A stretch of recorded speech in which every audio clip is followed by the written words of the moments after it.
Hey, hello guys, this is Fede here, back with another video.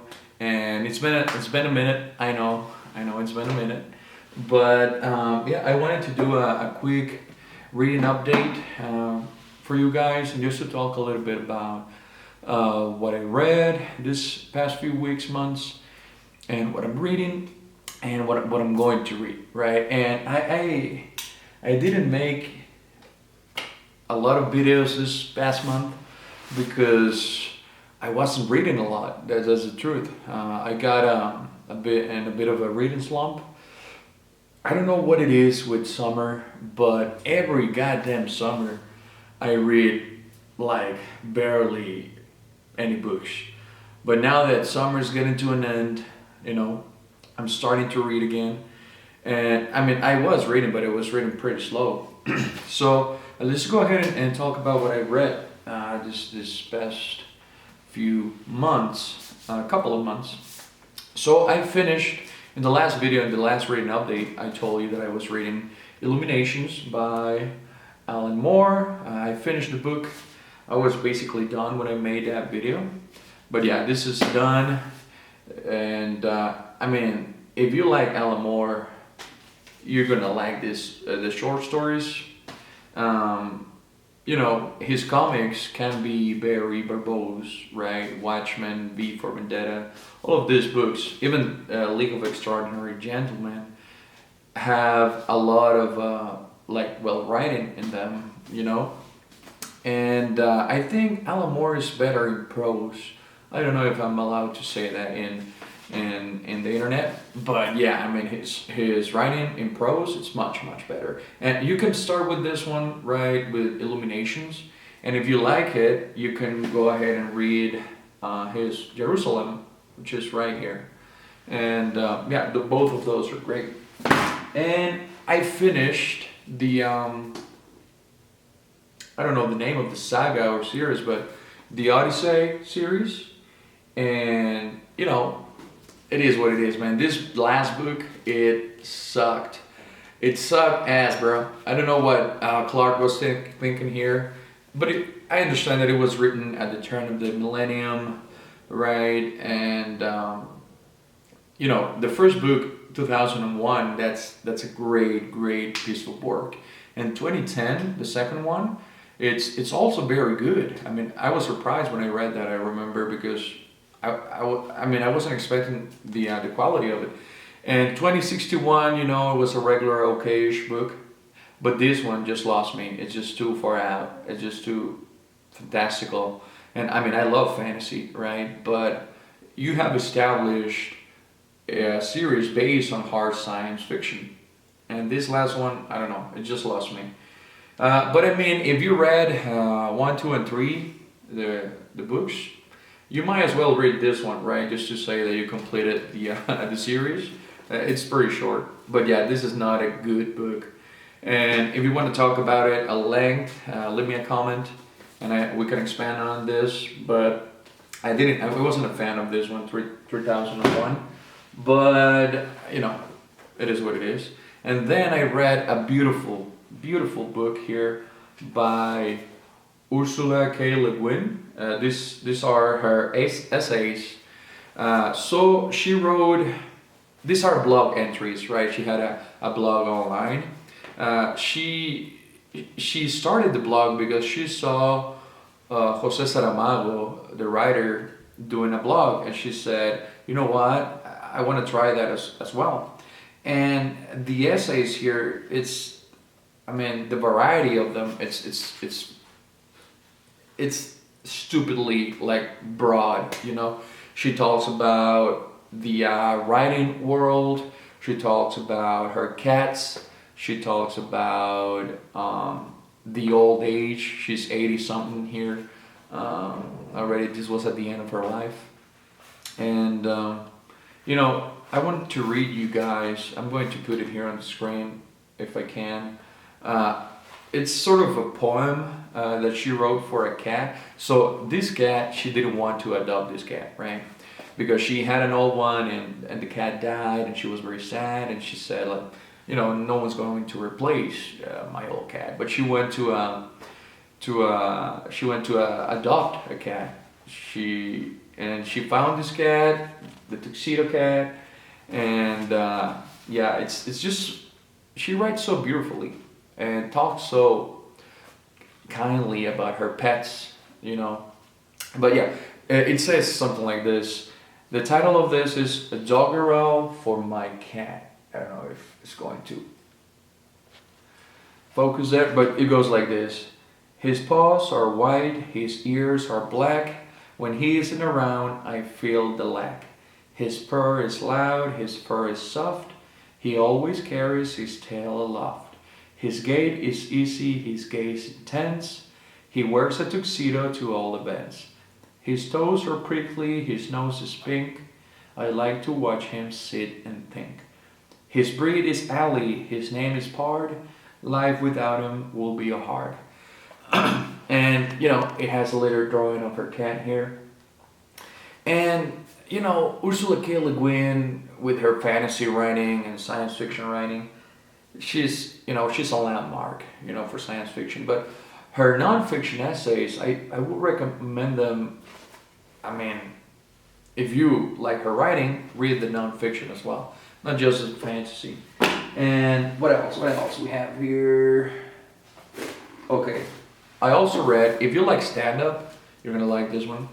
George Carlin's Last Words, right? Yeah, Last Words.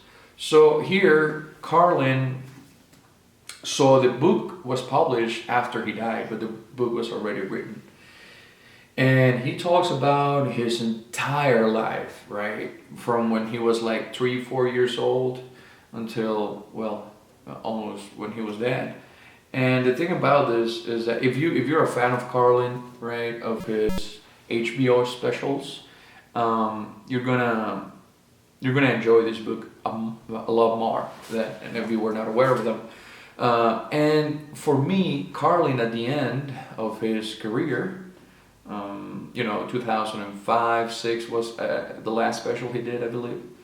He went too dark for me at the end, but I still can appreciate the specials, you know, the stand-up routines. But the ones he did at the end of the 80s, beginning of the 90s, you know, he was at his prime there. And those are really masterpieces, right, of the genre. And this book is pretty short. It's like, well, it's almost 300 pages, so it's a regular size book. But it really goes into in depth of Carlin's character, you know, and his relationship with the mother, stuff like that. And yeah, just a great read. And I wanted to talk to you guys about the first series that I end in relation to the cup dynamic. So for this series, I pulled the paper out of the cup and I had to read it. So the way I do this is that I read one book from the series and then one unrelated book, and then one book from the series and then unrelated book. And the series that I finished was the duology, the Atticus Pond duology by Anthony Horowitz, and this is the Magpie Murders and the Moonflower Murders. So I'm not really a fan of whodunits, but this got my attention. This got my attention because these are sort of meta whodunits. You know, it's a whodunit within a whodunit. So, not to spoil much, but the premise of this book is that the main character is a book editor, right? And she edits the Atticus Pond series, so it's a whodunit series. And one time she receives the last version of the new book, and she's written it, and at the end of this, she notices that there are some missing chapters at the end, right? So the book doesn't have an end. And the mystery starts there. I mean, and you read the book, the Atticus Pond fictional book, you read that in the book as well. And then the book goes from there because there are some real events related to the fiction in the Atticus Pond book, and sort of correlate the events in the book within the real world. And there's a murder in the book and there's a murder in the real world, and you know, you have to connect those. And and well, the protagonist has. Now, the first book, Magpie Murders, that was a great, fantastic book. The second book, Moonflower, you know, it was a great book, but it was sort of the same thing again. You know, you start the book and you have to read another novel by Atticus Pond within the book, and that's related to another murder in the real world, right? So it's sort of repetitive, the second book. And also, this is not something bad or wrong with the book, but I noticed that in the first and the second book, the sort of mystery is resolved due to homosexuality, you know? The theme, and it's not even a theme in the book, it's just someone is homosexual and that's how they can relate that he was with that person at that time and he had encounters with certain men in both books. So I'm not going to spoil anything, and this might sound confusing, but I don't know, it was just sort of weird to me because the theme of homosexuality is not developed. It's just homosexuality is a fundamental part of the murder mystery in both of these books, and I don't know if that was intentional or what. I really didn't read a lot of like papers on these books, but that's sort of weird to me. I don't know why. And all right, and we're going to know in a few minutes which series I'm going to read next. But currently, and I'm almost done. I'm missing a lot. I need to read a chapter more, but I'm almost done with All Quiet on the Western Front. And this book, man, I'm going to talk a little bit more about this in my next, once I'm finished with it. But this book, the second chapter of this book, destroyed me. You know, it bring me to tears because, and that hadn't happened in years. You know, a book making me cry. But this book is horrible. I mean, it's a great book, but the events in the book are horrible. You know, the protagonist, this young man, 18, 19, in the First World War. You know, and this is from the German side, right? Just you're seeing the German side, so it's fucking horrible, but it's a great read. It's a really great read, and I totally recommend this one. Now, for what I'm going to read next, so this I'm going to be done with this one today, I think. But we need to pull out a new series for me to read, right? So I'm done with this one, and we need to pull out a new one.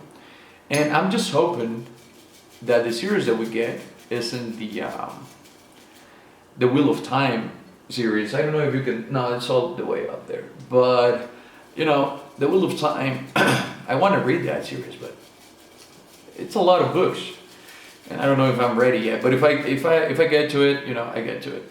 So the series that we're gonna get is, and my camera is about to die, so I got to do this quick.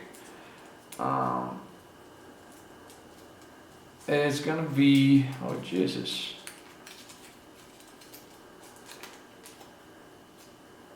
Oh my God. Stormlight Archive. All right, so that's that. I'm going to. I already read the first 3 books up to Outbringer, so I just gotta read Rhythm of War, right? So I don't have that book yet. I'm going to order that from Amazon today, I guess. And yeah, that's a good thing because it's only 1 book, right? And it's just in time because I believe the final book is coming out in December, right? So yeah, you know, Stormlight, you know, not my favorite series, but I gotta finish that one. I'm already deep into it. So yeah, thank you guys. Sorry for the lack of videos, but that's about to change. This time is real. And all right, see you on the next one.